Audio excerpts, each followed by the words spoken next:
सत श्री अकाल। तुसीं देख रहे हो द पंजाब टीवी तो मैं हाँ जज सिंह चाहल। अज दे पंजाबी प्राइम टाइम दे विच तुहाडा सारिआं दा बहुत बहुत स्वागत है। पंजाबी प्राइम टाइम दे विच सब तो पहलां गल करांगे इंडियन मैडिकल एसोसीएशन दी, जिस दे वल्लों बैठक करके मान सरकार नूं दो टुक फैसला सुना दिता गया है।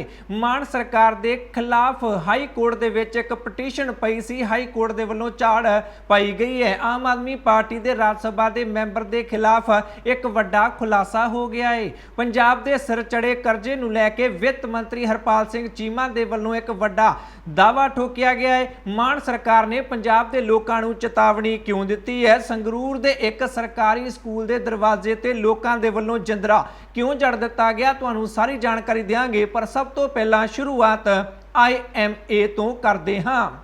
सेहत मंत्री चेतन सिंह जोड़ा माजरा की एक वीडियो जो सोशल मीडिया ते वायरल हुई सी, वो विवाद रुकण की थां हुण होर भी तेजी फड़दा दिखाई दिंदा है। एक पासे जिथे इंडियन मैडिकल एसोसीएशन दे वल्लों दिल्ली तो एक प्रेस बयान जारी किया गया सी, जिस दे विच मंग की गई सी कि पंजाब दे सेहत मंत्री नूं मुआफी भी मंगनी चाहिदी है अते उन्हां नूं मंत्री मंडल तो भी बाहर किया जाना चाहिदा है। हुण उस तो बाद इंडियन मैडिकल एसोसीएशन की पंजाब यूनिट दे वल्लों लुधियाना दे विच एक बैठक की गई, जिस दे विच उन्हां दे वल्लों बैठक तो बाद एक प्रेस कॉन्फ्रेंस करके अपना फैसला मान सरकार नूं सुना दिता गया है। इत्थे जिहड़े IMA दे पंजाब दे प्रधान ने परमजीत सिंह, उन्हां दे वल्लों इत्थे दावा किया गया है कि असीं बैठक करके यह फैसला लिया है कि जानबुझ के एक साजिश के तहत पंजाब दे सेहत मंत्री चेतन सिंह जोड़ा माजरा दे वल्लों पूरे देश के डॉक्टरां दी तौहीन की गई है। इस करके असीं मान सरकार तो मंग कर हाँ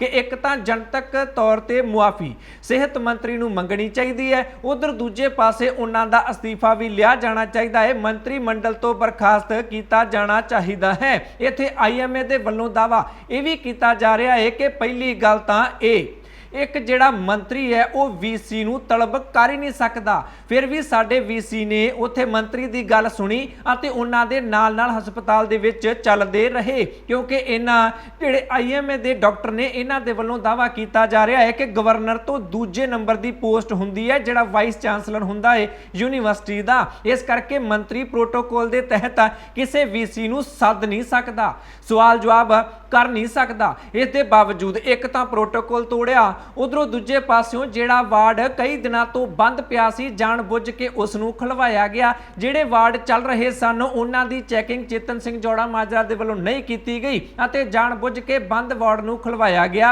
अते उत्थे बेइज्जती की गई डॉक्टर राज बहादुर दी, जिस करके पूरे भारत दे डॉक्टर जिहड़ा भाईचारा है उसकी तौहीन की गई है। इस करके सानूं ठेस पहुंची है। एक तां जनतक तौर ते मुआफी मंगनी चाहिए, उधर दूजे पासे अस्तीफा भी लिया जाना चाहिए है। इन्हां डॉक्टरों तो पूछा गया कि खबरां आ रही ने कि डॉक्टर राज बहादुर नूं फोन करके पंजाब के मुख्य मंत्री ने मुआफी मंग लई है। कहंदे ने उन्होंने निजी तौर पर मुआफी मंगी है, डॉक्टर दे कोलों सानूं की पता है मंगी भी है जां फिर नहीं, पर मंत्री ने एक गलत काम किया है। इस करके मंत्री नूं भी जनतक तौर पर मुआफी मंगनी चाहिए है ते मंत्री मंडल दे विच तां मंत्री बिल्कुल भी नहीं रहना चाहिए, क्योंकि जेकर अगे तो भी ये मंत्री रहा तां जिहड़े भी हस्पताल दे विच फिर जे ये जाके छापे मारेगा उत्थे फिर जाके अजिहा ही वतीरा इस दे वल्लों डॉक्टरां नाल कीता जाएगा, जिहड़ा कि सानूं बिल्कुल भी बर्दाश्त नहीं होवेगा।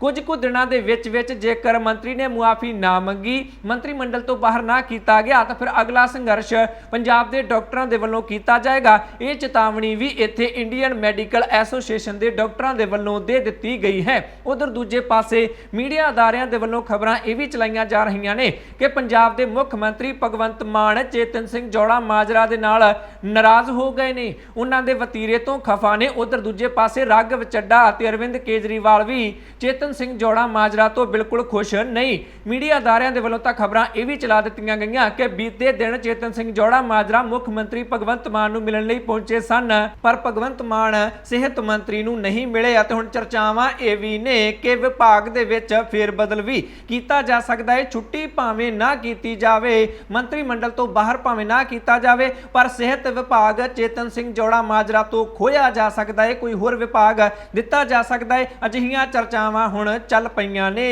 ਅਖੀਰਲਾ ਫੈਸਲਾ ਤਾਂ ਮੁੱਖ ਮੰਤਰੀ ਭਗਵੰਤ ਮਾਨ ਦੇ ਵੱਲੋਂ ਅਰਵਿੰਦ ਕੇਜਰੀਵਾਲ ਅਤੇ ਰਾਘਵ ਚੱਡਾ ਦੇ ਵੱਲੋਂ ਹੀ ਲਿਆ ਜਾਣਾ ਹੈ ਕਿ ਕੀ ਕੀਤਾ ਜਾਂਦਾ ਹੈ, ਪਰ ਫਿਲਹਾਲ ਚਰਚਾਵਾਂ ਅਜਿਹੀਆਂ ਹੀ ਨੇ ਕਿ ਭਗਵੰਤ ਮਾਨ, ਰਾਘਵ ਚੱਡਾ ਅਤੇ ਅਰਵਿੰਦ ਕੇਜਰੀਵਾਲ ਚੇਤਨ ਸਿੰਘ ਜੌੜਾ ਮਾਜਰਾ ਤੋਂ ਬਿਲਕੁਲ ਵੀ ਖੁਸ਼ ਦਿਖਾਈ ਨਹੀਂ ਦਿੰਦੇ। ਅਗਲੀ ਖਬਰ ਦੇ ਵੱਲ ਵਧਦੇ ਹਾਂ। ਭੁਲੱਥ ਤੋਂ ਕਾਂਗਰਸੀ ਵਿਧਾਇਕ ਸੁਖਪਾਲ ਸਿੰਘ ਖਹਿਰਾ ਦੇ ਵੱਲੋਂ ਆਮ ਆਦਮੀ ਪਾਰਟੀ ਦੇ ਰਾਜ ਸਭਾ ਮੈਂਬਰ ਅਸ਼ੋਕ ਮਿੱਤਲ ਦੇ ਖਿਲਾਫ ਇੱਕ ਵੱਡਾ ਖੁਲਾਸਾ ਕਰ ਦਿੱਤਾ ਗਿਆ ਹੈ। ਉਹਨਾਂ ਨੇ ਇੱਕ ਸਰਕਾਰੀ ਦਸਤਾਵੇਜ਼ ਦੇ ਹਵਾਲੇ ਨਾਲ ਦਿੱਲੀ ਦੇ ਵਿੱਚ ਪ੍ਰੈਸ ਕਾਨਫਰੰਸ ਕਰਕੇ ਖੁਲਾਸਾ ਕੀਤਾ ਕਿ ਜਿਹੜੇ ਲਵਲੀ ਪ੍ਰੋਫੈਸ਼ਨਲ ਯੂਨੀਵਰਸਿਟੀ ਦੇ ਮਾਲਕ ਆਮ ਆਦਮੀ ਪਾਰਟੀ ਦੇ ਰਾਜ ਸਭਾ ਮੈਂਬਰ ਨੇ ਅਸ਼ੋਕ ਮਿੱਤਲ, ਉਹਨਾਂ ਦੇ ਵੱਲੋਂ ਵੀ ਸਰਕਾਰੀ ਜ਼ਮੀਨ ਤੇ ਨਜਾਇਜ਼ ਕਬਜ਼ਾ ਕੀਤਾ ਗਿਆ ਹੈ। ਉਹਨਾਂ ਨੇ ਡੀਡੀਪੀਓ ਦਾ ਇੱਕ ਪੱਤਰ ਦਿਖਾਇਆ ਜਿਸ ਦੇ ਵਿੱਚ ਰਿਪੋਰਟ ਮੰਗੀ ਗਈ ਹੈ ਅਧਿਕਾਰੀਆਂ ਦੇ ਕੋਲੋਂ ਕਿ ਦੱਸੋ ਤੁਹਾਨੂੰ ਇਹ ਕਿਹਾ ਸੀ ਕਿ ਇਸ ਐਲਪੀਯੂ ਦੇ ਹੇਠ ਸਰਕਾਰੀ ਜ਼ਮੀਨ ਦੱਬੀ ਹੋਈ ਹੈ, ਨਜਾਇਜ਼ ਕਬਜ਼ਾ ਕੀਤਾ ਹੋਇਆ ਹੈ, ਤੁਹਾਨੂੰ ਹਦਾਇਤਾਂ ਦਿੱਤੀਆਂ ਗਈਆਂ ਸਨ ਕਿ ਤੁਸੀਂ ਕਾਰਵਾਈ ਕਰਨੀ ਹੈ, ਨਜਾਇਜ਼ ਕਬਜ਼ਾ ਛੁਡਵਾਉਣਾ ਹੈ, ਦੱਸੋ ਸਟੇਟਸ ਰਿਪੋਰਟ ਦਿਓ ਕਿ ਤੁਸੀਂ ਹੁਣ ਤੱਕ ਇਸ ਮਸਲੇ ਦੇ ਵਿੱਚ ਕੀ ਕਾਰਵਾਈ ਕੀਤੀ ਹੈ। ਸੁਖਪਾਲ ਸਿੰਘ ਖਹਿਰਾ ਕਹਿੰਦੇ ਨੇ ਕਿ ਹੁਣ ਭਗਵੰਤ ਮਾਨ ਅਤੇ ਪੰਚਾਇਤ ਮੰਤਰੀ ਕੁਲਦੀਪ ਸਿੰਘ ਢਾਲੀਵਾਲ ਦੀ ਇੱਥੇ ਪ੍ਰੀਖਿਆ ਦੀ ਘੜੀ ਆ ਗਈ ਹੈ, ਜਿੱਥੇ ਇੱਕ ਪਾਸੇ ਮੁੱਖ ਮੰਤਰੀ ਭਗਵੰਤ ਮਾਨ 2828 ਏਕੜ ਦਾ ਜਿਹੜਾ ਕਬਜ਼ਾ ਲੈਣ ਲਈ ਆਪ ਪਹੁੰਚ ਗਏ ਸਨ, ਹੁਣ ਉਹਨਾਂ ਦੇ ਆਪਣੇ ਹੀ ਰਾਜ ਸਭਾ ਮੈਂਬਰ ਦੀ ਜਿਹੜੀ ਐਲਪੀਯੂ ਹੈ, ਯੂਨੀਵਰਸਿਟੀ ਹੈ, ਉਸ ਦੇ ਵਿੱਚ ਵੀ ਨਜਾਇਜ਼ ਕਬਜ਼ਾ ਕੀਤਾ ਗਿਆ ਹੈ। ਹੁਣ ਇਹ ਦੋਨੇ ਮੁੱਖ ਮੰਤਰੀ ਅਤੇ ਪੰਚਾਇਤ ਮੰਤਰੀ ਉੱਥੇ ਵੀ ਜਾਣਗੇ, ਨਜਾਇਜ਼ ਕਬਜ਼ਾ ਛੁਡਵਾਉਣਗੇ। ਇਹ ਤਾਂ ਵੇਖਣ ਵਾਲੀ ਗੱਲ ਹੋਏਗੀ। ਚੈਲੰਜ ਕੀਤਾ ਗਿਆ ਹੈ ਕਿ ਹੁਣ ਆਪਣੇ ਰਾਜ ਸਭਾ ਮੈਂਬਰ ਤੋਂ ਵੀ ਸਰਕਾਰੀ ਜ਼ਮੀਨ ਛੁਡਵਾਓ। ਮੁੱਖ ਮੰਤਰੀ ਅਤੇ ਪੰਚਾਇਤ ਮੰਤਰੀ ਨੂੰ ਇਹ ਚੈਲੰਜ ਇੱਥੇ ਸੁਖਪਾਲ ਸਿੰਘ ਖਹਿਰਾ ਦੇ ਵੱਲੋਂ ਕਰ ਦਿੱਤਾ ਗਿਆ। ਦ ਟ੍ਰਿਬਿਊਨ ਦੇ ਵੱਲੋਂ ਖੁਲਾਸਾ ਕੀਤਾ ਗਿਆ ਹੈ ਕਿ ਹਾਂ ਅਜਿਹਾ ਪੱਤਰ ਸਰਕਾਰੀ ਅਧਿਕਾਰੀਆਂ ਦੇ ਵੱਲੋਂ ਲਿਖਿਆ ਗਿਆ ਸੀ ਅਤੇ ਮੀਡੀਆ ਰਿਪੋਰਟ ਦੇ ਮੁਤਾਬਕ, ਟ੍ਰਿਬਿਊਨ ਦੀ ਰਿਪੋਰਟ ਦੇ ਮੁਤਾਬਕ ਇਹ ਗੱਲ ਪੰਚਾਇਤ ਮੰਤਰੀ ਕੁਲਦੀਪ ਸਿੰਘ ਢਾਲੀਵਾਲ ਦੇ ਕੋਲ ਵੀ ਪਹੁੰਚ ਚੁੱਕੀ ਹੈ ਅਤੇ ਉਹਨਾਂ ਨੇ ਵੀ ਅਧਿਕਾਰੀਆਂ ਨੂੰ ਇਹ ਹਦਾਇਤਾਂ ਦੇ ਦਿੱਤੀਆਂ ਨੇ ਕਿ ਇਸ ਤੇ ਕਾਰਵਾਈ ਕੀਤੀ ਜਾਣੀ ਚਾਹੀਦੀ ਹੈ, ਐਲਪੀਯੂ ਤੋਂ ਨਜਾਇਜ਼ ਕਬਜ਼ਾ ਛੁਡਵਾਇਆ ਜਾਣਾ ਚਾਹੀਦਾ ਹੈ। ਪਰ ਕਾਫੀ ਦਿਨ ਇਹਨਾਂ ਹਦਾਇਤਾਂ ਨੂੰ ਹੋ ਚੁੱਕੇ ਨੇ, ਅਜੇ ਤੱਕ ਕਿਸੇ ਵੀ ਅਧਿਕਾਰੀ ਦੇ ਵੱਲੋਂ ਨਜਾਇਜ਼ ਕਬਜ਼ਾ ਛਡਵਾਉਣ ਨੂੰ ਲੈ ਕੇ ਕੋਈ ਵੀ ਹਰਕਤ ਨਹੀਂ ਕੀਤੀ ਗਈ ਹੈ, ਕੋਈ ਵੀ ਕਾਰਵਾਈ ਨਹੀਂ ਕੀਤੀ ਗਈ ਹੈ। ਉਧਰ ਦੂਜੇ ਪਾਸੇ ਐਲਪੀਯੂ ਦੇ ਜਿਹੜੇ ਮੀਤ ਪ੍ਰਧਾਨ ਨੇ ਅਮਨ ਮਿੱਤਲ, ਉਹਨਾਂ ਦੇ ਵੱਲੋਂ ਦਾਅਵਾ ਕੀਤਾ ਗਿਆ ਹੈ ਕਿ ਸਾਡੀ ਯੂਨੀਵਰਸਿਟੀ ਦੇ ਹੇਠ ਕੋਈ ਵੀ ਸਰਕਾਰੀ ਜ਼ਮੀਨ ਨਹੀਂ ਹੈ, ਸਗੋਂ ਗੁਰਦੁਆਰੇ ਨੇ ਨਜਾਇਜ਼ ਕਬਜ਼ਾ ਸਰਕਾਰੀ ਜ਼ਮੀਨ ਤੇ ਕੀਤਾ ਹੋਇਆ ਹੈ। ਇਹ ਬਿਲਕੁਲ ਕਲੈਰੀਕਲ ਮਿਸਟੇਕ ਹੋ ਗਈ ਹੈ, ਭਾਵ ਕਿਸੇ ਕਲਰਕ ਦੇ ਵੱਲੋਂ ਲਿਖਣ ਦੇ ਵਿੱਚ ਗਲਤੀ ਹੋ ਗਈ ਹੈ। ਲਵਲੀ ਪ੍ਰੋਫੈਸ਼ਨਲ ਯੂਨੀਵਰਸਿਟੀ ਦੇ ਹੇਠ ਕਿਸੇ ਵੀ ਸਰਕਾਰੀ ਜ਼ਮੀਨ ਤੇ ਕਬਜ਼ਾ ਨਹੀਂ ਕੀਤਾ ਗਿਆ ਹੈ। ਐਲਪੀਯੂ ਦੇ ਵੱਲੋਂ ਇਹ ਬਿਆਨ ਇੱਥੇ ਦਿੱਤਾ ਗਿਆ ਹੈ।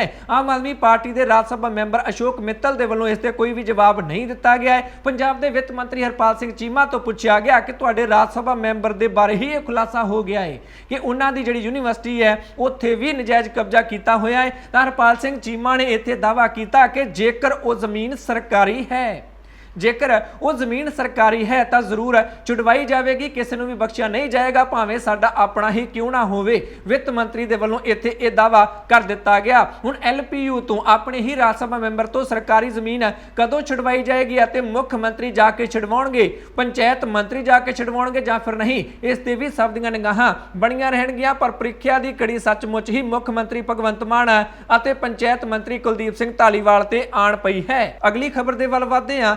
ਰਾਘਵ ਚੱਡਾ ਦੀ ਗੱਲ ਕਰ ਲੈਂਦੇ ਆ। ਪੰਜਾਬ ਦੇ ਵਿੱਚ ਇੱਕ ਟੈਂਪਰੇਰੀ, ਇੱਕ ਕੱਚੀ ਸਲਾਹਕਾਰ ਕਮੇਟੀ ਬਣਾਈ ਗਈ, ਉਸ ਦਾ ਚੇਅਰਮੈਨ ਲਾ ਦਿੱਤਾ ਗਿਆ। ਰਾਘਵ ਚੱਡਾ ਨੂੰ ਪਹਿਲਾਂ ਹੀ ਚਰਚਾਵਾਂ ਚੱਲੀਆਂ ਸਨ ਕਿ ਇੱਕ ਸਲਾਹਕਾਰ ਕਮੇਟੀ ਬਣਾ ਕੇ ਉਸ ਦਾ ਚੇਅਰਮੈਨ ਰਾਘਵ ਚੱਡਾ ਨੂੰ ਲਾਇਆ ਜਾ ਸਕਦਾ ਹੈ ਅਤੇ ਪੰਜਾਬ ਸਰਕਾਰ ਦੇ ਸਾਰੇ ਅਧਿਕਾਰ ਰਾਘਵ ਚੱਡਾ ਨੂੰ ਦਿੱਤੇ ਜਾਣਗੇ। ਅਜਿਹੇ ਇਲਜ਼ਾਮ ਪਹਿਲਾਂ ਹੀ ਲੱਗ ਰਹੇ ਸਨ ਅਤੇ ਉਹੀ ਹੀ ਹੋਇਆ। ਸਲਾਹਕਾਰ ਕਮੇਟੀ ਬਣਾਈ ਗਈ ਪੰਜਾਬ ਸਰਕਾਰ ਦੇ ਵੱਲੋਂ ਅਤੇ ਸੱਚਮੁੱਚ ਹੀ ਉਸ ਦਾ ਚੇਅਰਮੈਨ ਰਾਘਵ ਚੱਡਾ ਨੂੰ ਲਾ ਦਿੱਤਾ ਗਿਆ ਸੀ, ਜਿਸ ਤੋਂ ਬਾਅਦ ਵਿਵਾਦ ਹੋਇਆ ਕਿ ਫਿਰ ਮੁੱਖ ਮੰਤਰੀ ਨੂੰ ਵੋਟਾਂ ਕਿਉਂ ਪਵਾਈਆਂ ਗਈਆਂ, ਜਦੋਂ ਫਿਰ ਸੁਪਰ ਸੀਐਮ ਰਾਘਵ ਚੱਡਾ ਮੁੱਦਾ ਨੇ ਹੀ बन जाना सी। विरोधी पार्टियां दे वल्लों इह सवाल चुके जाण लग पए सन। उस तो बाद एडवोकेट जगमोहन सिंह भट्टी दे वल्लों पंजाब ते हरियाणा हाई कोर्ट दे विच इस चेयरमैनी दे खिलाफ, इस कमेटी दे खिलाफ ही एक पटीशन पा दित्ती गई कि जिहड़ा लोक सभा दा मैंबर जां फिर राज सभा दा मैंबर हुंदा है वो किसी भी लाभ दे अहुदे ते नहीं बैठ सकदा। उदों आम आदमी पार्टी ने जवाब यह दिता सी कि लाभ दा अहुदा किवें होया, लाभ तां असीं कोई देना ही नहीं, असीं कोई तनख्वाह नहीं देनी, कोई पता नहीं देना। इस दे बावजूद मसला पहुंचा हाई कोर्ट ਅਤੇ सोमवार ਨੂੰ हाई कोर्ट ਦੇ ਵਿੱਚ ਇਸ ਨੂੰ ਲੈ ਕੇ ਸੁਣਵਾਈ ਹੋਈ ਅਤੇ ਇਸ ਕੇਸ ਦਾ ਨਿਪਟਾਰਾ ਪਹਿਲੀ ਹੀ ਸੁਣਵਾਈ ਦੇ ਵਿੱਚ ਹਾਈ ਕੋਰਟ ਦੇ ਵੱਲੋਂ ਕਰ ਦਿੱਤਾ ਗਿਆ। ਇਸ ਮੌਕੇ ਪੰਜਾਬ ਸਰਕਾਰ ਨੂੰ ਝਾੜ ਵੀ ਹਾਈ ਕੋਰਟ ਦੇ ਵੱਲੋਂ ਪਾਈ ਗਈ। ਮੀਡੀਆ ਰਿਪੋਰਟਾਂ ਦੇ ਮੁਤਾਬਕ ਹਾਈ ਕੋਰਟ ਨੇ ਪੰਜਾਬ ਸਰਕਾਰ ਨੂੰ ਪੁੱਛਿਆ ਕਿ ਕੀ ਇਹ ਸੰਵਿਧਾਨ ਦੇ ਨਾਲ ਧੋਖਾ ਨਹੀਂ, ਤੁਸੀਂ ਫਿਰ ਵੋਟਾਂ ਕਾਹਦੇ ਲਈ ਪਵਾਈਆਂ ਨੇ ਜੇਕਰ ਇੱਕ ਵਿਅਕਤੀ ਨੂੰ ਹੀ ਸਰਕਾਰ ਦੀਆਂ ਸਾਰੀਆਂ ਸ਼ਕਤੀਆਂ ਸੌਂਪ ਦੇਣੀਆਂ ਨੇ ਜਿਸ ਨੂੰ ਕਿ ਲੋਕਾਂ ਨੇ ਚੁਣਿਆ ਵੀ ਨਹੀਂ। ਅਜਿਹੇ ਸਵਾਲ ਪੰਜਾਬ ਸਰਕਾਰ ਤੋਂ ਪੁੱਛੇ ਗਏ। ਇਹ ਦਾਅਵਾ ਇੱਥੇ ਐਡਵੋਕੇਟ ਜਗਮੋਹਨ ਸਿੰਘ ਭੱਟੀ ਦੇ ਵੱਲੋਂ ਕੀਤਾ ਗਿਆ। ਪੰਜਾਬ ਸਰਕਾਰ ਦੇ ਵੱਲੋਂ ਪੇਸ਼ ਹੋਏ ਗੁਰਮਿੰਦਰ ਸਿੰਘ, ਐਡਵੋਕੇਟ ਗੁਰਮਿੰਦਰ ਸਿੰਘ, ਉਹਨਾਂ ਨੇ ਦਾਅਵਾ ਕੀਤਾ ਕਿ ਸਰਕਾਰ ਦੇ ਵੱਲੋਂ ਇਸ ਕੇਸ ਦਾ ਨਿਪਟਾਰਾ ਕਰ ਦਿੱਤਾ ਗਿਆ ਹੈ, ਇਸ ਨੂੰ ਖਤਮ ਕਰ ਦਿੱਤਾ ਗਿਆ। ਹੁਣ ਕੇਸ ਨੂੰ ਇਸ ਦੀ ਅਗਲੀ ਸੁਣਵਾਈ ਹੁਣ ਨਹੀਂ ਹੋਵੇਗੀ। ਗੁਰਮਿੰਦਰ ਸਿੰਘ ਦਾਅਵਾ ਕਰਦੇ ਨੇ ਕਿ ਅਸੀਂ ਕੋਰਟ ਦੇ ਵਿੱਚ ਕੋਰਟ ਨੂੰ ਦੱਸਿਆ ਕਿ ਜਦੋਂ ਇਹ ਪਟੀਸ਼ਨ ਪਾਈ ਗਈ ਉਦੋਂ ਸਾਰੀ ਪ੍ਰਕਿਰਿਆ ਅਜੇ ਚੱਲ ਰਹੀ ਸੀ ਅਤੇ ਹੁਣ ਕਈ ਨਵੀਆਂ ਰਸਮਾਂ ਜਿਹੜੀਆਂ ਸਾਡੇ ਵੱਲੋਂ ਕੀਤੀਆਂ ਗਈਆਂ ਨੇ, ਕਈ ਨਵੀਆਂ ਕਾਰਵਾਈਆਂ ਸਲਾਹਕਾਰ ਕਮੇਟੀ ਨੂੰ ਲੈ ਕੇ ਕੀਤੀਆਂ ਗਈਆਂ ਨੇ। ਉਸ ਬਾਰੇ ਜਿਸ ਵਕੀਲ ਨੇ ਪਟੀਸ਼ਨ ਪਾਈ ਹੈ ਉਹਨਾਂ ਨੂੰ ਅਜੇ ਜਾਣਕਾਰੀ ਨਹੀਂ ਹੈ। ਹੁਣ ਕੋਰਟ ਨੇ ਪੰਜਾਬ ਸਰਕਾਰ ਨੂੰ ਹਦਾਇਤਾਂ ਦਿੱਤੀਆਂ ਨੇ ਕਿ ਜੋ ਕੁਝ ਵੀ ਇਸ ਸਲਾਹਕਾਰ ਕਮੇਟੀ ਨੂੰ ਲੈ ਕੇ ਤੁਹਾਡੇ ਵੱਲੋਂ ਕੀਤਾ ਗਿਆ ਹੈ ਸਾਰੀ ਜਾਣਕਾਰੀ ਤੁਸੀਂ ਪਟੀਸ਼ਨ ਕਰਤਾ ਨੂੰ ਦਿਓ। ਜੋ ਕਰੋਗੇ ਸਾਰਾ ਕੁਝ ਪਟੀਸ਼ਨ ਕਰਤਾ ਨੂੰ ਤੁਸੀਂ ਦੱਸੋ, ਚੰਗੀ ਤਰ੍ਹਾਂ ਸੰਚਾਰ ਕਰੋ ਤਾਂ ਜੋ ਕੋਈ ਭੁਲੇਖੇ ਦੀ ਸਥਿਤੀ ਇੱਥੇ ਨਾ ਰਹਿ ਜਾਵੇ। ਇਹ ਕਹਿ ਕੇ ਇਸ ਪਟੀਸ਼ਨ ਨੂੰ ਖਤਮ ਕਰ ਦਿੱਤਾ ਗਿਆ। ਪੰਜਾਬ ਤੇ ਹਰਿਆਣਾ ਹਾਈ ਕੋਰਟ ਦੇ ਵੱਲੋਂ ਕੈਬਨਿਟ ਮੰਤਰੀ ਹਰਜੋਤ ਸਿੰਘ ਬੈਂਸ ਰਾਘਵ ਚੱਡਾ ਦੇ ਪੱਖ ਦੇ ਵਿੱਚ ਆ ਗਏ। ਕਹਿੰਦੇ ਨੇ ਉਹਨਾਂ ਲੋਕਾਂ ਦੇ ਲਈ ਇਹ ਇੱਕ ਕਰਾਰੀ ਚਪੇੜ ਹੈ ਜਿਹੜੇ ਕਿ ਰਾਘਵ ਚੱਡਾ ਦੀ ਚੇਅਰਮੈਨੀ ਨੂੰ ਇੱਕ ਮੁੱਦਾ ਬਣਾ ਰਹੇ ਸਨ। ਵੇਖ ਲਓ ਹਾਈ ਕੋਰਟ ਨੇ ਤਾਂ ਇਹ ਕੇਸ ਹੀ ਖਤਮ ਕਰ ਦਿੱਤਾ ਹੈ। ਇਸ ਤੋਂ ਪਤਾ ਲੱਗ ਗਿਆ ਹੈ ਕਿ ਇਹ ਕੋਈ ਵੀ ਮੁੱਦਾ ਨਹੀਂ ਸੀ। ਆਮ ਆਦਮੀ ਪਾਰਟੀ ਦੇ ਵੱਲੋਂ ਹਰਜੋਤ ਬੈਂਸ ਰਾਘਵ ਚੱਡਾ ਦੇ ਪੱਖ ਦੇ ਵਿੱਚ ਡਟਦੇ ਇੱਥੇ ਦਿਖਾਈ ਦਿੰਦੇ ਨੇ। ਅਗਲੀ ਖਬਰ ਦੇ ਵੱਲ ਵਧਦੇ ਹਾਂ। ਅਗਲੀ ਖਬਰ ਵੀ ਹਾਈ ਕੋਰਟ ਦੇ ਨਾਲ ਹੀ जुड़ी हुई है। एक पासे जिथे राघव चड्डा की चेयरमैनी नूं इत्थे चुनौती दी गई सी पटीशन पा के, उधर दूजे पासे पंजाब का मुख सकत्तर लाया गया VK जंजूआर नूं। उन्हां दी नियुक्ति नूं लैके भी हाई कोर्ट दे विच पटीशन पाई गई सी कि वो दागी अफसर ने, इस करके उन्हां नूं पंजाब दा चीफ सैकटरी किवें लाया जा सकता है। दरअसल जदों पंजाब दे विच अकाली भाजपा की सरकार सी उदों VK जंजूआ 2 ਲੱਖ रुपए की रिश्वत लैण के मामले दे विच फड़े गए सन। इसे करके ही कोर्ट दे विच पटीशन पाई गई सी कि दागी अफसर नूं पंजाब दा मुख सकत्तर क्यों लाया गया है। पंजाब ते हरियाणा हाई कोर्ट दे वल्लों सोमवार नूं इस केस की भी सुनवाई की गई अते पंजाब सरकार तो इस संबंधी सारी कागजी कार्रवाई मंग लई गई है। पहलां पंजाब सरकार नूं कोर्ट दे वल्लों नोटिस जारी किया जाण लगा सी, पर पंजाब सरकार ने कहा कि असीं सारे दस्तावेज तुहाडे सामने पेश कर सकते हां कि वो केस की सी अते होया की सी अते असीं इह मुख सकत्तर दी नियुक्ति क्यों कीती है, क्योंकि असीं पद उन्नति नहीं कीती है, प्रमोशन नहीं कीता VK जंजूआ दा, सिर्फ ते सिर्फ उन्हां दा तबादला ही करके उन्हां नूं मुख सकत्तर लाया गया है। जदों पंजाब सरकार दे वल्लों इह दलील दित्ती गई तां फिर 2 हफ्तियां दा समां इत्थे हाई कोर्ट दे वल्लों पंजाब सरकार नूं दे दित्ता गया है कि 2 हफ्तियां दे विच तुसीं इस संबंधी सारे दस्तावेज हाई कोर्ट दे विच पेश करो। हुण 2 हफ्तियां बाद इस ते सुनवाई होनी है अते उस तों बाद ही पता लगेगा कि हाई कोर्ट तो मुख सकत्तर दी नियुक्ति नूं लैके पंजाब सरकार नूं झाड़ पैंदी है कि जां फिर इस नियुक्ति नूं हाई कोर्ट दे वल्लों सही ठहरा दिता जांदा है। मुख तौर ते पंजाब दे विच किसी भी सूबे दे विच वैसे 3 अहुदे हुंदे ने। सब तो पहला अहुदा मन्निया जांदा जेकर पुलिस दी गल कीती जावे तां DGP दा अहुदा। गौरव यादव नूं लैके भी विवाद हो गया सी कि एक तां वो RSS दे नाल संबंध रखदे ने, उन्हां दी रिश्तेदारी है, दूजे पासे वो अरविंद केजरीवाल दे दोस्त ने, शायद इस करके उन्हां नूं पंजाब दा DGP लाया गया है। उस ते भी विवाद होया। दूजा अहुदा हुंदा है मुख अहुदा अफसरां दा जिहड़ा चीफ हुंदा है भाव चीफ सैकटरी VK जंजूआ नूं लैके भी इत्थे विवाद होया कि वो दागी अफसर ने उन्हां नूं पंजाब दा मुख सकत्तर क्यों लाया गया है। इस तो इलावा तीजा मुख अहुदा हुंदा है मुख वकील दा भाव एडवोकेट जनरल दा अते एडवोकेट जनरल भी गुरमीत राम रहीम दे वकील विनोद कई नूं ला दिता गया है। इस तरह पंजाब दे जिहड़े मुख 3 अहुदे ने उन्हां 3 नूं लैके ही पंजाब दी सियासत दे विच विवाद हुंदा दिखाई दिंदा है अते पंजाब सरकार दे वल्लों लगातार इन्हां मुद्दिआं ते सफाइयां दित्तियां जा रहीआं ने। अगली खबर दे वल वधदे हां। अरविंद केजरीवाल दे वल्लों लगातार वख-वख सूबिआं दे विच गारंटियां दित्तियां जा रहीआं ने। जिथे भी चोणां हुंदिआं ने अरविंद केजरीवाल जांदे ने, बदलाव दे नां ते वोट मंगदे ने अते गारंटियां दिंदे ने। गुजरात गए सन अरविंद केजरीवाल, उत्थे नौजवानां नूं 5 गारंटियां दित्तियां गईआं अरविंद केजरीवाल दे वल्लों रोजगार नाल संबंधित। सब तो पहली गारंटी तो उन्होंने ये दी कि 5 सालों के जेकर गुजरात के आम आदमी पार्टी की सरकार बन जाती है तो 5 सालों के जिन्ने भी गुजरात के बेरोजगार ने सारिਆਂ ਨੂੰ ही 100% बेरोजगारां ਨੂੰ नौकरियां दे दित्तियां जाणगियां। पहली गारंटी ये दी गई।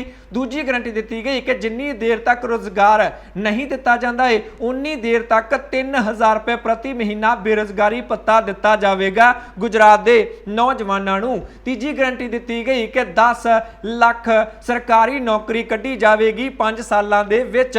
चौथी गारंटी दी गई कि जिहड़े पेपर लीक हो जाते हैं उसनूं लैके एक कानून बनाया जाएगा। पंजवीं गारंटी दी गई कि जिहड़ियां नौकरियां दे विच भर्ती हुंदी है उसनूं पारदर्शी बनाया जाएगा, ना तो सिफारिश चलन देंगे और ना ही रिश्वत चलन देंगे। नौजवानों नूं 5 गारंटियां गुजरात दे विच अरविंद केजरीवाल दे वल्लों दे दित्तियां गईआं ने। अगली खबर दे वल वधदे हां। पंजाब दे वित्त मंत्री हरपाल सिंह चीमा दे वल्लों चंडीगढ़ दे विच एक प्रैस कॉन्फ्रेंस की गई। पंजाब दे वित्ती हालात की ने इस दे बारे उन्होंने जानकारी पंजाब दे लोकां नूं इह प्रैस कॉन्फ्रेंस के जरिए दित्ती है। दावा उन्होंने ये कीता कि जिहड़ा इस वेले पंजाब दा रेवेन्यू है, पंजाब की जिहड़ी कमाई है, जदों दी साडी सरकार बनी है, भाव आम आदमी पार्टी की सरकार बनी है, उदों तो लगातार पंजाब के खजाने दे विच वधेरे कमाई आ रही है अते वड्डे पद्धर ते कमाई दे विच वाधा भी हो रहा है। इत्थे GST बारे दावा किया गया हरपाल सिंह चीमा दे वल्लों कि पिछली वार दे नालों इस वार GST दे विच 24.15% का वाधा पहले ही 4 महीनों के मान सरकार के वलों कर दिता गया है। दावा लगभग उन्होंने ये किया कि जी पिछले साल की पहली तिमाही सी उस GST तो 15,000 करोड़ रुपया खजाने के आया सी। कहते हैं हुण साडी सरकार है, पहली तिमाही के लगभग 21,000 करोड़ रुपया सरकार के खजाने के आ गया। वेख लो किन्ने ज़्यादा पैसे असीं वधेरे कमा लए ने। ਜਿਹੜੇ लोग सानू पुछते सन कि ईमानदार सरकार पैसे किवें वधावेगी, वेख लो असीं पैसे वधा दिते ने। पंजाब सिर चढ़े कर्जे नूं लैके भी हरपाल चीमा दे वल्लों इत्थे जानकारी दित्ती गई है। उन्होंने दस्सिया कि साडी सरकार ने इन्हां 4 महीनों के विच 8100 करोड़ रुपये का कर्जा लिया है। 8,100 करोड़ रुपए का असीं कर्जा लिया है अते 10,366 करोड़ का कर्जा असीं मोड़ दिता है, जिसका मतलब है कि जिहड़ा टोटल पंजाब दे सिर कर्जा सी उस दे विचों 2266 करोड़ रुपया साडी सरकार दे वल्लों पहले 4 महीनों के विच ही मोड़ दिता गया है। हरपाल चीमा ने बहुत बड़ा दावा किया है क्योंकि लगातार पंजाब के सिर कर्जा वध रहा सी, पर हरपाल चीमा ने दावा किया है कि साडी सरकार ने पहले 4 महीनों के विच ही 2266 करोड़ रुपया मोड़ भी दिता है। भाव पंजाब के सिरों कर्जा 2266 करोड़ रुपया घट गया है। अते वो दावा यह भी करते हैं कि साडी सरकार लगातार इस तरह ही काम करेगी ईमानदारी दे नाल अते पंजाब सिर चढ़िया कर्जा असीं हौली हौली ला देंगे। ये दावा इत्थे पंजाब के वित्त मंत्री दे वल्लों कर दिता गया है। अरविंद केजरीवाल की गल करिए काफ़ी खुश ने। इस प्रैस कॉन्फ्रेंस तो बाद उन्होंने वल्लों ट्वीट किया गया, कहते हैं कि देख लो पहले साल की मुफ्त बिजली का पैसा तो निकल गया। जिहड़े लोग कहते सन कि मुफ्त सहूलतां लई पैसा कित्थों आउणा है, वेख लो ये जिहड़ी GST की कमाई हुई है वधेरे। इस तो जिहड़े पहले साल की मुफ्त बिजली है उसका खर्चा तो निकल भी गया है। इस तरीके नाल ही असीं कमाई वधा के किसी ते कोई टैक्स नहीं लाउणा, किसी नूं तंग नहीं करना, कमाई वधा के मुफ्त सहूलतां असीं पंजाब के लोगों नूं देंगे। अरविंद केजरीवाल दे वल्लों यह दावा कर दिता गया। अगे वधदे हैं, एक होर मंत्री की गल कर लैने आ। पंजाब के वातावरण मंत्री गुरमीत सिंह मीतहेर दे वल्लों भी चंडीगढ़ दे विच एक प्रैस कॉन्फ्रेंस कर दी गई, जिस दे विच उन्होंने जानकारी दी कि पंजाब दे विच जिहड़े पॉलीथिन लिफाफे ने अते सिंगल यूज प्लास्टिक है उसनूं पंजाब दे विचों पूरी तरह बैन करन दा फैसला साडी सरकार दे वल्लों लिया गया है। इस नूं लैके कहते हैं कि 5 अगस्त को पंजाब के मुख मंत्री भगवंत मान दे वल्लों एक मुहिम की शुरुआत की जाएगी, जिस दे विच पंजाब के लोगों का साथ मंगिया जाएगा कि पॉलीथिन के लिफाफे आपां नहीं वरतने, सिंगल यूज प्लास्टिक का इस्तेमाल आपां नहीं करना, लोगों के साथ की मंग इत्थे मीत हेर दे वल्लों कर दी गई है। नाल दी नाल सरकार दे वल्लों लोकां नूं चेतावनी भी दे दी गई है कि जेकर इस दे बावजूद लोग पॉलीथिन दे लिफाफे वरतते रहे, सिंगल यूज प्लास्टिक का इस्तेमाल करते रहे तो फिर उन्हां ते कानूनी कार्रवाई की जाएगी। इंज ना सोचण कि कोई लिहाज किया जाएगा, ना तो साडी सरकार दे विच किसी की सिफारिश चलनी है अते ना ही पैसा चलना है जिस ते असीं कार्रवाई करनी है। फिर असीं कार्रवाई जरूर करांगे, ये भी चेतावनी दे दी गई है। कार्रवाई की कीती है, जिहड़ियां फैक्ट्रियां लिफाफे बनाउंदियां ने उन्हां ते कोई कार्रवाई कीती है? यह सवाल पूछा गया मीत हेर तो। उन्होंने जानकारी दी कि हुण तक साडी सरकार दे वल्लों अजिहियां फैक्ट्रियां ते 198 छापे मारे गए अते 21 फैक्ट्रियां ते कार्रवाई साडी सरकार दे वल्लों कीती गई है अते आउण वाले दिनां दे विच जेकर इन्हां लोकां ने काम बंद ना कीता जिहड़े लिफाफे बनाउंदे ने तां फिर इन्हां ते होर भी सख्त कार्रवाई कीती जावेगी। ये चेतावनी इत्थे कैबिनेट मंत्री मीत हेर दे वल्लों दे दित्ती गई है। अगे वधदे हां, संगरूर दा एक पिंड है लैल खुर्द, उत्थों दे सरकारी प्राइमरी स्कूल नूं पिंड दे लोकां दे वल्लों जिंदरा ला दिता गया, ताला जड़ दिता गया, स्कूल नूं बंद ही कर दिता गया।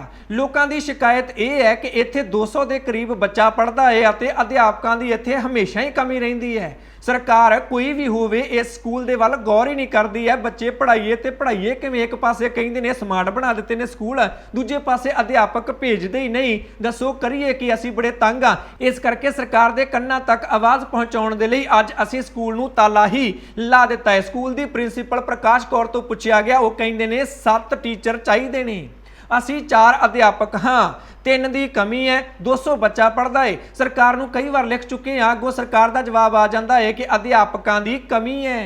सरकार कहती है साडे कोल अध्यापक है ही नहीं, तुहानूं अध्यापक दईए कित्थों। लोग कहिंदे ने एक पासे बेरोजगार अध्यापकों नूं डांग फेरदी है सरकार, कटापा चढ़दी है, उधर दूजे पासे स्कूलों दे विच अध्यापकों की कमी है। नीति की है, सानूं तां नीति समझ नहीं आउंदी है। लोग इत्थे काफ़ी ज़्यादा गुस्से दे विच आउंदे दिखाई दिंदे ने। अगे वधदे हां, मानसा दा पिंड है मूसा, उत्थों दे एक गरीब परिवार दे घर दीआं छत्तां डिग गईआं ने। 2 दिन लगातार मीह पिया, एक दिन एक कमरे की छत डिगी, काफ़ी भारी नुकसान हो गया। जानी नुकसान का तो बचाव हो गया, किसी को सट फेट नहीं लगी है, पर इसके बावजूद समान पिया सी कमरिਆਂ ਦੇ ਵਿੱਚ ਉਹ टुट गया है ਅਤੇ ਉਹ ਨਕਾਰਾ भी हो गया है। गरीब परिवार ने ਇੱਥੇ समाज सेवियों के अगे ਅਤੇ पंजाब सरकार के अगे गुहार लाई है कि दिहाड़ी करते हैं, रोटी खाने आ, छत्तां डिग पईआं ने, करांगे की, समान भी टुट भज गया है, हुण असीं करांगे की, साडी मदद कीती जानी चाहिए है, जां तां सरकार साडी मदद करे, कुछ माली मदद कर दवे, पैसे दवे, ਜਾਂ फिर कोई ਜਿਹੜੇ समाज सेवी संस्थावां ने उन्हां नूं भी अपील की गई है कि साडी मदद की जानी चाहिए है। मानसे दा पिंड है मूसा, उत्थे गरीब परिवार की छत डिग गई है अते वित्तीय सहायता की गुहार इत्थे गरीब परिवार दे वल्लों लाई जा रही है। ये सन कुछ वो खबरां जो तुहाडे तक पहुँचाउणियां बहुत जरूरी सन। इन्हां खबरां विचों किसी खबर बारे जां फिर साडे इस शो पंजाबी प्राइम टाइम बारे तुहाडी कोई भी राय जां सुझाव है तो कमेंट करके अपनी राय जरूर दिओ। चैनल नूं सबसक्राइब कर लो, फेसबुक ते पेज लाइक कर लो। मैं जज सिंह चाहल अगली बार फिर हाज़र होवांगा। तुसीं देखदे रहो द पंजाब टीवी, हर खबर दा सच।